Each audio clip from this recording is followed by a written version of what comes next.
This is going to be a brief video. I'm just about done with all this MRM stuff. I'm growing bored. I'm literally growing bored of some of the arguments that I'm hearing.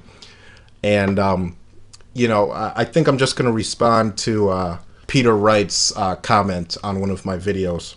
And basically just leave it at that. And if people want to, respond and waste my time, I'm not even going to bother answering anymore. It's just, I have no interest in it, really. But I'm going to read to you a comment and respond to the points being made. Now, this comment starts out, I'm going to break it up into two parts. And Peter Wright, who some of you may know of as Towel, I believe, isn't it? Tawil. I believe that's how he spells it. I really have to respond to some of these points that are being made here. And I'm going to read to you the quote, the first part at least. He says, quote, and this is in response to my previous video, mgtow fascists, or mgtow fascists, LOL. He says, quote, assuming that calling mgtow fascist is not a complete straw man, I have yet to see the accusation made by anyone, anywhere. I've called some elements of ideology fascist, but have not once seen a mgtow called fascist. I stand by the claim of fascist ideology too. There's nothing wrong with discussing any aspect of mgtow naturally, but if someone demands that all of MGTOW culture fit their definition of what MGTOW means. Example, to qualify as MGTOW, you must never speak to a woman or must buy all your food and belongings on the black market to avoid paying tax, or can't be married and then go MGTOW like man-women myth did, then in my opinion, they're pushing a fascist ideology. End quote. Okay, so let's see if I understand this here. There's nothing wrong with discussing any aspect of MGTOW, but there's something wrong with what? Reaching a conclusion? Do you want MGTOW to just discuss things and navel gaze forever and ever, and then just let anybody and their mother into our community? You see, that's what the MRAs aren't getting. This is a community of men, of individuals that agree on certain things for the most part. And this community is, whether you want to admit it or not, separate and distinct from the MRM despite some similar goals. And this community, by the way, is not fringe, right? We're not the radicals or the extremists of MGTOW. Take, for example, myself and Stardust, Razorblade Candy, John the Other, quite a few others.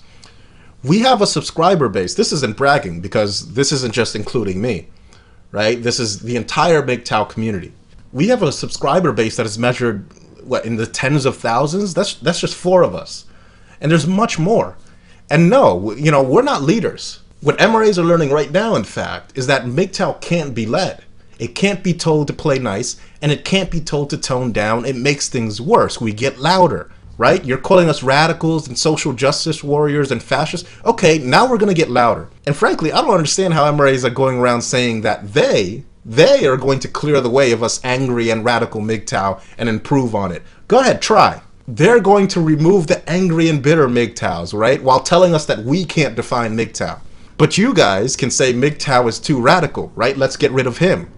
That one's too angry. That one's too bitter. That makes sense to you? Because it sounds pretty hypocritical to me. And I think that while we're on this topic, we should ask the question, why? Why are some of these supposedly bitter MGTOW bitter in the first place? How many of them are bitter, and rightly so, because they got married, got dragged through the machine, chewed up and spit out and discarded like trash? How many? So you're telling us that we're too radical for telling men that in this thriving MGTOW community, the vast majority of us will not see you as MGTOW if you choose to get married. We're radical, knowing that some of these so-called bitter MGTOW are only bitter, according to your interpretation, of course. They're only bitter because they got married in the first place. You're putting the cart before the horse. That's the problem with MRAs. They've gotten so obsessed with fighting feminism, they've forgotten about helping men and are more than happy to put men at risk if it furthers their perpetual and, in my opinion, ineffectual war against feminism. That's why it's, being a gender ideologue by telling men not to get married, according to them, right? That's why it's radical to do that. That's why it's extreme to do that, but it's perfectly fine to let men make decisions that will lead them to this supposed anger and bitterness. Hundreds of thousands of divorces every year in the United States alone. Hundreds of thousands. How many of these men end up killing themselves or enslaved by alimony? But it's okay. It's okay. As long as you argue with feminists at some university, it's just fine and dandy. We should have no communities where marriage is categorically defined as a monumentally stupid and disastrous decision. Because MRAs are making it safe again. Except that even if MRAs are successful, it'll be decades before the, quote, fix of marriage comes along. And if men aren't told right now, don't do it, don't get married, refuse marriage, boycott marriage, take marriage and burn it down to the ground until it's nothing but ash, that will translate to millions of men killing themselves in that time. You realize that, right? This isn't some game, all right? This isn't some soap opera drama. Men are going to be harmed by telling them it's okay to get married. Men are going to suffer for that. But it's okay because you're fighting feminism. And after these men suffer, right, after they're destroyed and robbed and violated, all we're going to say to them is, you're angry, you're bitter, you're an extremist, you need to go. Well, let me tell something to those men right now. Join us. Join mgtow. Come with us, and we'll never kick you when you're down. We'll never spit on you and tell you not to lash out and tell you to hold it all in after you got used and abused by women in their state. Come join us. And yes, all we ask in return is that you don't bring an acceptance of the institution of marriage that destroys men on a daily basis. The criminal, gynocentric institution that's been destroying men for decades now. Leave that out of our community. That's all we ask. And we don't ask this to control you. We ask this because we have cultivated a very important set of questions and conversations here. And these questions and conversations require precision and focus. We don't have the time or energy to talk about Newtonian physics when we've descended down the rabbit hole into the world of the quantum. We can't stop our conversations to talk about simplistic shit like it was all just feminism, or just change the laws, or just stop cultural Marxism, or just defeat the left. And of course, yes, the laws eventually have to change. Nobody's denying that. But the men's rights movement has to understand that people are coming to mgtow more and more often because they despise your PR campaign. It stifles them. It suffocates them. Now, John the Other just uploaded a video in response to Razorblade Candy's video about him and A Voice for Men. And if you look at the 1 minute mark, I mean, watch this video and watch his body language and look at him describe with the relief and the weight visibly coming off of him when he describes how much freer he is to just say whatever the fuck he wants now that he left the MRA portion of the manosphere and is making mgtow content. Now, if John is listening, if you're listening to this, John, doesn't it fucking feel good? Doesn't it? There's no editorial board holding you back. There's no PC holding you back. It feels fucking amazing, doesn't it? Now roll up those fucking siege engines and just start blasting away.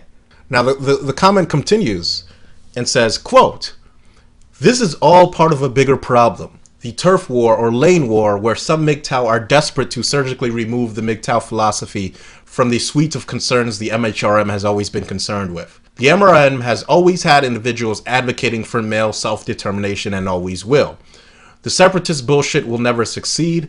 People have as much chance of setting up a completely separate mgtow or MRA tribe as they have splitting an atom with a butter knife." Well, I disagree. Yes, the MRM has always had individuals advocating for self-determination. And a lot of those individuals are now leaving the MRM, like John the Other, because of the very thing that's allowing this great new content that John the Other has been putting out lately. You know, those interesting videos that John the Other has been uploading now, where he looks like, you know, well, like something's back. Like the fire's back in his eyes. That's what mgtow cultivate. mgtow aren't desperately trying to do anything. If anything, they're starting to see the MRM more as an overbearing parent that they've outgrown that still wants to police them. And look at that. You know, take away editorial boards and filters on what can and can't be said, and John the Other starts producing some of his best content ever. Look, MRAs, you know, you do what you want, right? I don't even care anymore. Do what you want. I'm not wasting time. From here on out, right? If you want to be an MRA, that's fine, right? And I fully acknowledge that there are MRAs that are also mgtow. I don't even care about all that. I don't really care about whether or not somebody is an MRA. The problem that is arising between mgtow and MRAs is that MRAs, certain MRAs, are believing that they have the right to dictate to the mgtow community what they can and can't say. That's the problem. It's not all MRAs, it's some MRAs, and we all know who we're talking about here. So I'm just going to do my own thing, right? I still haven't heard even a single MRA tell me how this egalitarian definition of mgtow that can mean anything anyone wants it to excludes people like the Dear Woman crowd from being mgtow. These are, of course, men redefining their masculinity for themselves. These men are self-determined too, right? They happen to be self-determined in the most disgusting way imaginable, but they are self-determined, right? And that's all that matters. Not pro-male. It's all that matters. Just shrink the government. That's all that matters. Not being pro-male. Just defeat the leftists. Just stop feminism. That's all that matters. Being pro-male doesn't factor into it. As always and as usual, men are last on the totem pole. Not here. Not anymore. The fact that I even have to mention that the Dear Woman Brigade aren't MGTOW shows me that I can no longer derive meaningful conversation with the MRAs. I'm done. This shit is distracting from important work, and I won't let that go on another second. Now, if you agree with what I'm saying here, then let's move forward together as men and as MGTOW. Let's forge something new, and I guarantee you that no woman will be allowed to influence this channel. That I will never, ever pollute this channel with egalitarian, navel-gazing bullshit, we are the world bullshit, and I will never allow tradcons to gain influence or a foothold in this community. Never. And lastly, that I'll strive to help men and MGTOW the best way I know how. And I want to take this channel to the next level, gentlemen, and I need your help to do that. But for now, that's all I have to say. Thanks for listening.